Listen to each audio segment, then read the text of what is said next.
Hello class 12। In this video हम next topic को discuss करने वाले हैं, electrolytic cells and electrolysis. Electrolytic cells के बारे में थोड़ी बहुत इंफॉर्मेशन हमने जो स्टार्टिंग का वीडियो था, फर्स्ट वीडियो, उसमें हमने देख लिया था, जहां पे मैंने आपको इलेक्ट्रोकेमिकल सेल्स के बारे में बताया था कि किस तरीके से इलेक्ट्रोकेमिकल सेल्स वर्क करती हैं। एंड जब बाहर से यानी जो सेल है उसका जो पोटेंशियल है उससे ज्यादा या एक एक्सटर्नल पोटेंशियल जब उन्हें दिया जाने लगता है, तो जो इलेक्ट्रोकेमिकल सेल्स में प्रोसेस होती थी उसका जस्ट रिवर्स प्रोसेस आपको देखने को मिलेगा। सो उन्हीं सेल्स को हम क्या बोलते हैं, इलेक्ट्रोलाइटिक सेल, इन विच इन इलेक्ट्रोलाइटिक सेल्स एक external source of voltage, that means बाहर से, जो सेल के बाहर से हम उसे क्या प्रोवाइड करते हैं, एक वोल्टेज या करंट भी कह सकते हैं, करंट प्रोवाइड करते हैं। एक्सटर्नल वोल्टेज या एक्सटर्नल करंट प्रोवाइड किया जाता है, जिसके थ्रू एक नॉन स्पॉन्टेनियस रिएक्शन होती है। इसके प्रीवियस मैंने आपको स्पॉन्टेनियस रिएक्शन बताया, जो रिएक्शन खुद ब खुद स्टार्ट हो जाती है, लेकिन यहां पे इन इलेक्ट्रोलाइटिक सेल हम उन्हें एक्स्ट्रा वोल्टेज देते हैं, जिससे एक नॉन स्पॉन्टेनियस रिएक्शन स्टार्ट होती है। और इलेक्ट्रिकल एनर्जी को, बिकॉज हम उन्हें करंट प्रोवाइड कर रहे हैं, हम उन्हें खुद से करंट दे रहे हैं, वोल्टेज उन्हें दे रहे होते हैं, तो जो इलेक्ट्रिकल करंट उन्हें प्रोवाइड होता है उसे वो चेंज कर देते हैं in a chemical energy. So in a electrolytic cell external source of voltage या एक्सटर्नल करंट दिया जाता है। Due to this a non spontaneous reaction occurs by which we can change the electrical energy into the chemical energy, and this cell is called electrolytic cell। वैसे तो बहुत types की होती है इलेक्ट्रोलाइटिक सेल्स। कुछ ऐसे सेल्स आप, कुछ ऐसे इलेक्ट्रोलाइटिक सॉल्यूशंस आप देखेंगे जहां पर जो इलेक्ट्रोड्स यूज किए गए, एक्चुअली जो इलेक्ट्रोलाइटिक सेल्स है ये कौन सा आप इलेक्ट्रोड यूज कर रहे हो उसके ऊपर डिपेंड करते हैं। कुछ ऐसे भी इलेक्ट्रोलाइटिक सेल्स होते हैं जिसमें हम कुछ इनर्ट मेटल्स को यूज करते हैं ताकि वो रिएक्शन में कोई पार्टिसिपेट ना करे, जस्ट मूव, जो इलेक्ट्रॉन्स है वो फ्लो करें। एंड वहीं पर अगर हम कुछ ऐसे मेटल्स का भी यूज करते हैं जो रिएक्शन में पार्टिसिपेट करते हैं, तो वहां पे जो भी मैं आपको एग्जांपल बताने वाली हूं, इन विच हम एक इलेक्ट्रोलाइटिक सेल ले रहे हैं। इन दिस इलेक्ट्रोलाइटिक सेल दो रॉड लगे हैं,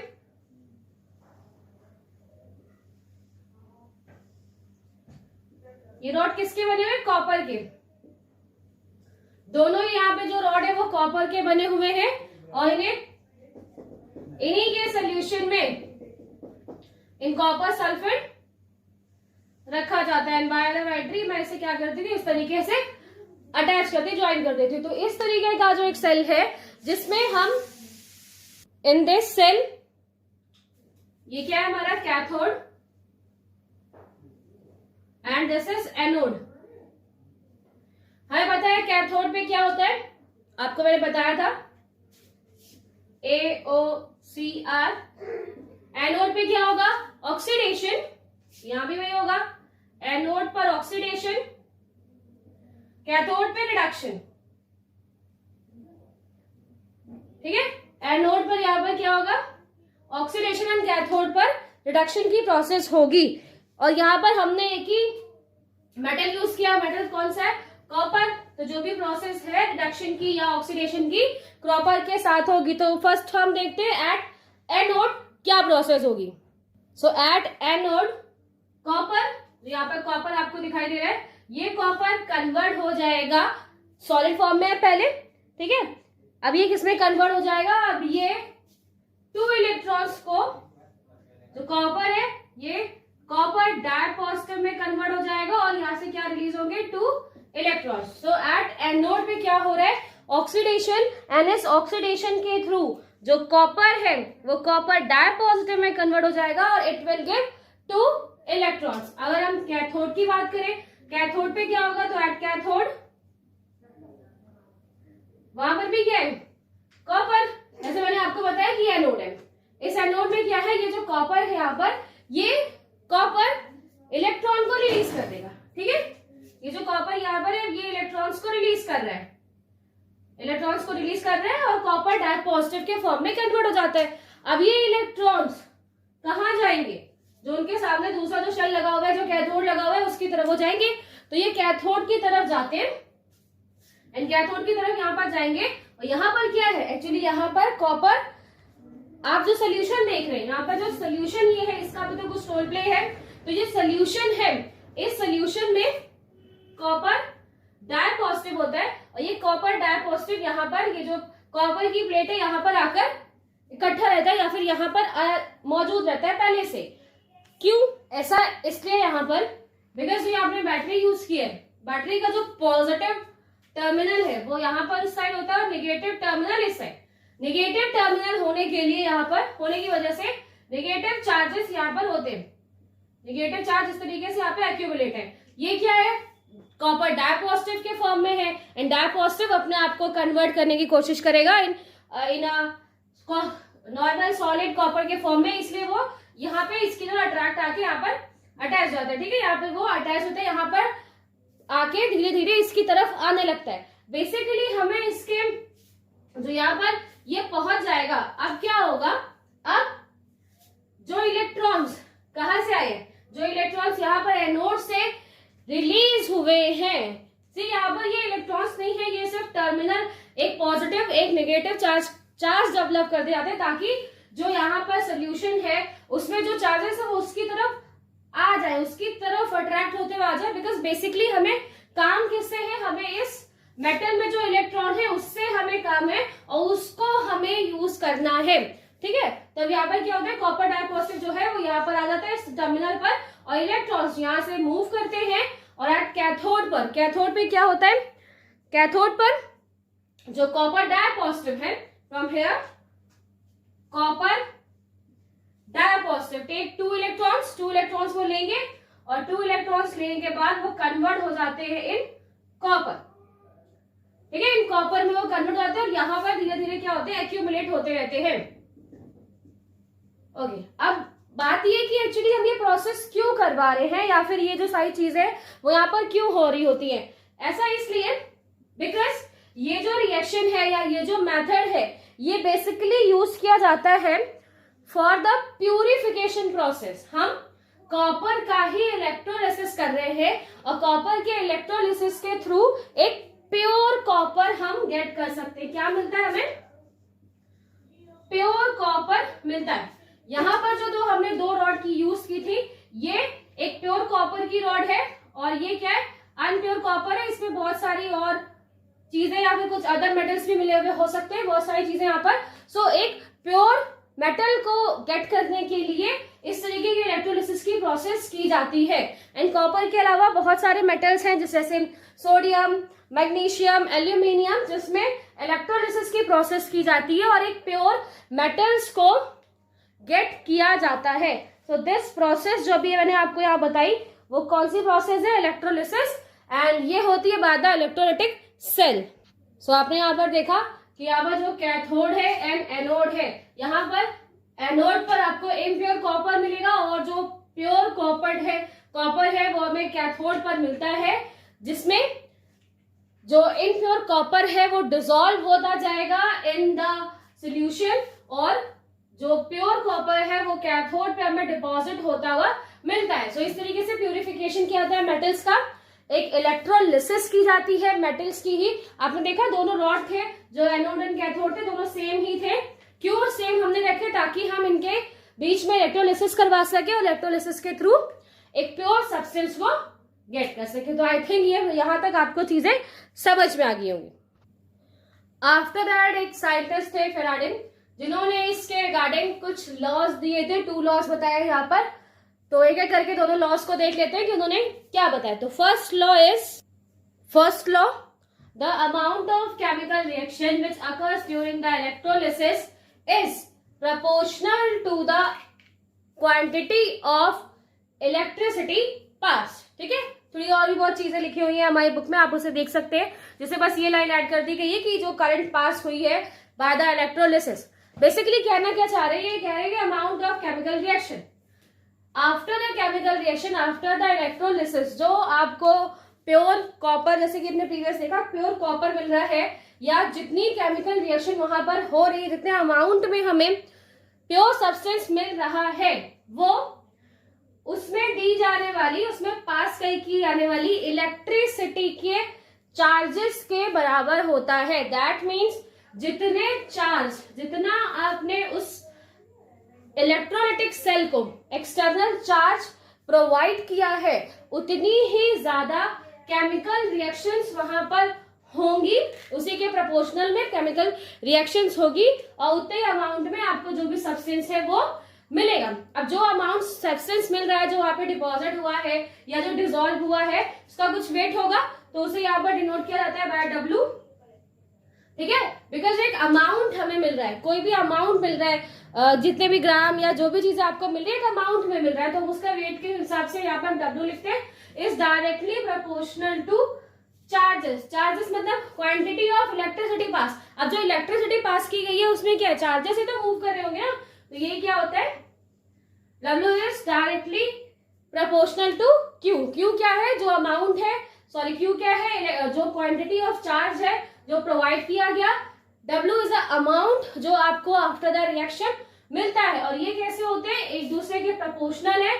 जितना आप उन्हें इलेक्ट्रिसिटी दोगे, जितने आप उन्हें चार्जेस दोगे, उतने ही अमाउंट में आपको केमिकल रिएक्शन होते हुए मिलेगी। हम प्रोपोर्शनल का साइन अगर यहाँ पे हटा दें तो that is ZQ। Z is here constant है वो, और ये आपका जो फर्स्ट लॉ है फैराडे लॉ, जो ये कहता है, फैराडे लॉ ये कहता है कि जो भी केमिकल रिएक्शन होगी वो वहां पर दी जाने वाली इलेक्ट्रिसिटी की जो क्वांटिटी है उसके ऊपर बेस्ड होती है। सो ये था first law. Now next law, second law. So according to the second law, Faraday का जो सेकेंड लॉ है वो थोड़ा ज्यादा इंपॉर्टेंट भी है। वो ये कहता है कि हम एक से ज्यादा इलेक्ट्रोलाइटिक सेल्स को यूज करें। ठीक है, एग्जांपल देते हैं यहाँ पर कि एक ये इलेक्ट्रोलाइटिक सेल, एक और यहाँ पर एक इलेक्ट्रोलाइटिक सेल है,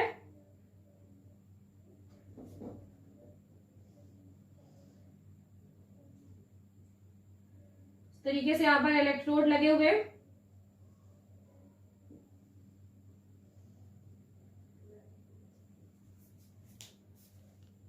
इस तरीके से यहाँ पर इलेक्ट्रोड्स दिखाई देते हैं, और इनको हमने क्या कर रखा, आपस में अटैच करके रखा हुआ है।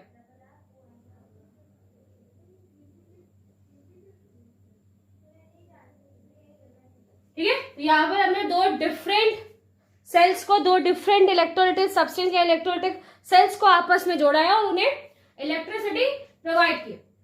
यहाँ पर आप इसे देख रहे हो, इलेक्ट्रिसिटी हम सेम प्रोवाइड कर रहे हैं, जो चार्जेस हैं वो दोनों को हम सेम प्रोवाइड कर रहे हैं। यहाँ पर क्या है, ये हमारा पॉजिटिव टर्मिनल है, नेक्स्ट इन नेगेटिव।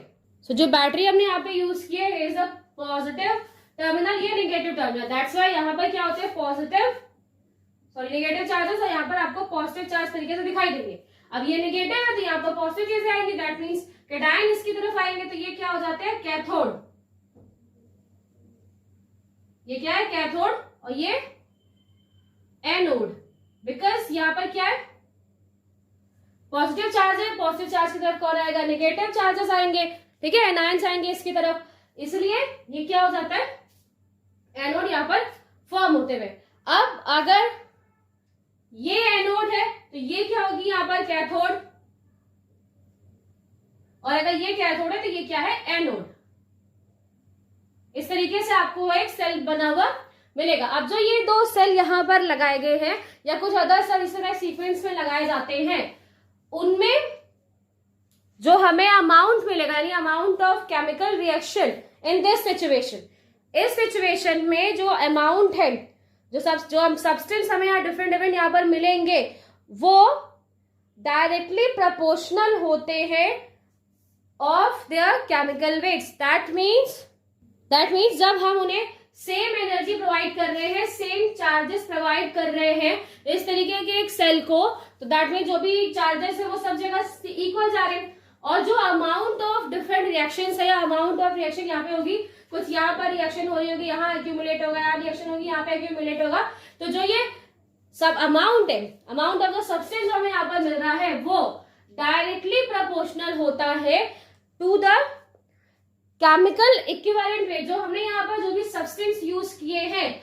उसके जो वेट, उसका जो वेट है उसका जो इक्विवेलेंट वेट निकल कर आएगा, इन चारों चीजों का आप जब इक्विवेलेंट वेट निकालोगे तो उस इक्विवेलेंट वेट के अकॉर्डिंग, उसी के प्रोपोर्शनल हमें अमाउंट ऑफ केमिकल रिएक्शन होते हुए मिलेगी.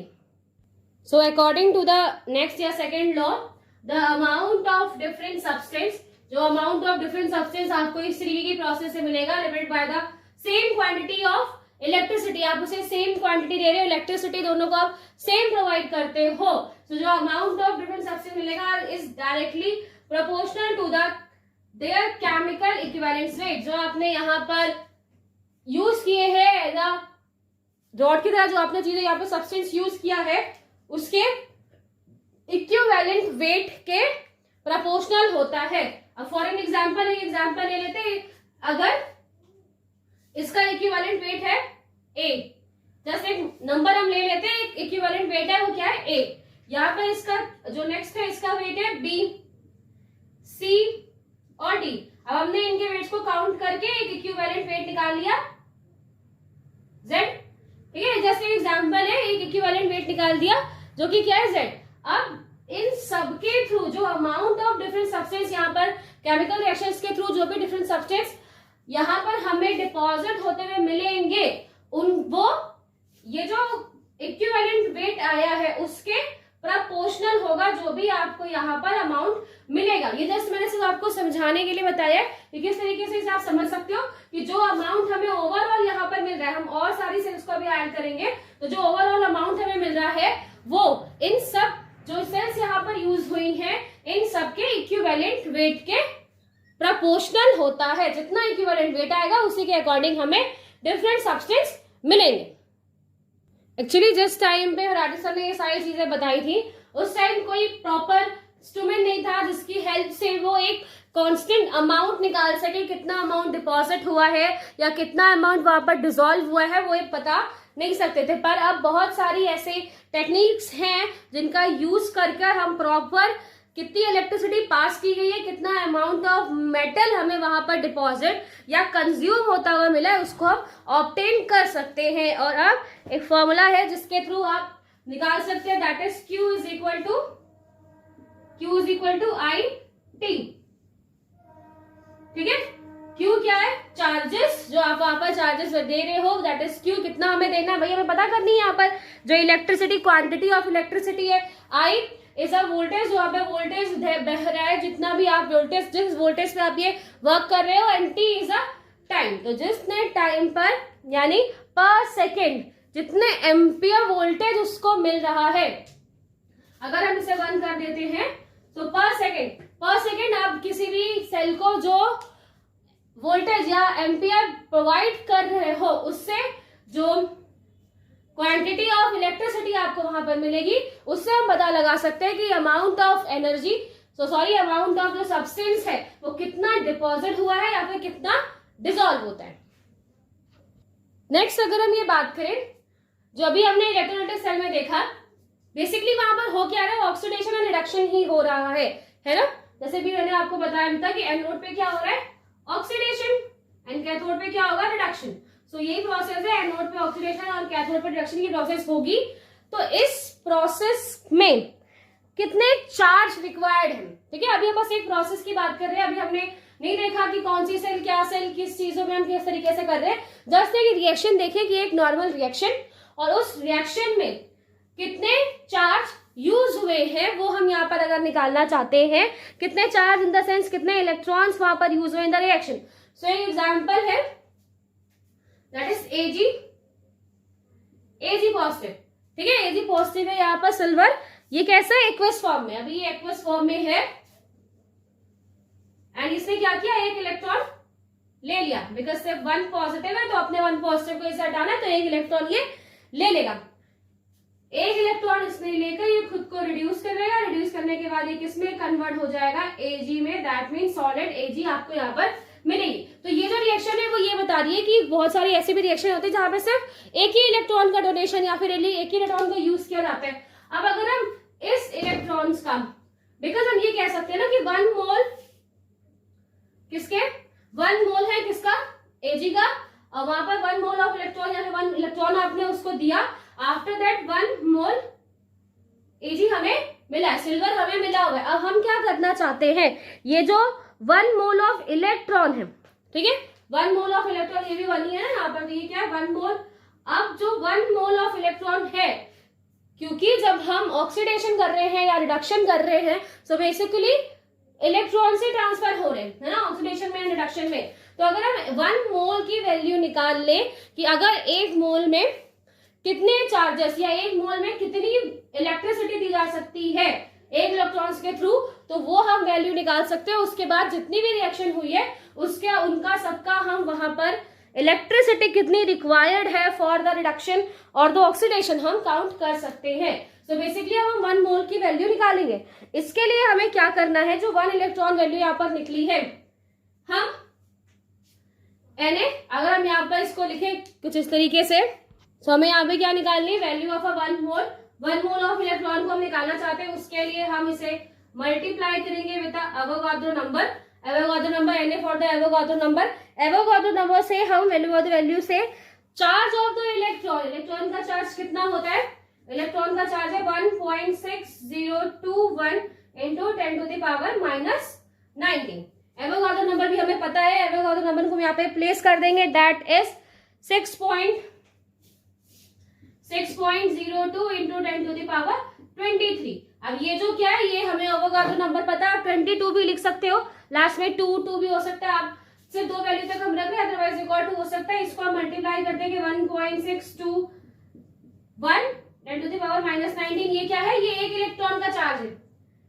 1 इलेक्ट्रॉन पे कितना चार्ज होता है वो चार्ज हमने लिखा, और उसमें बिकॉज हम नंबर ऑफ मोल्स ही तो पता कर रहे हैं, और नंबर ऑफ मोल्स आपको पता करने थे तो आप एवोगाड्रो नंबर से उन्हें मल्टीप्लाई कर सकते हो।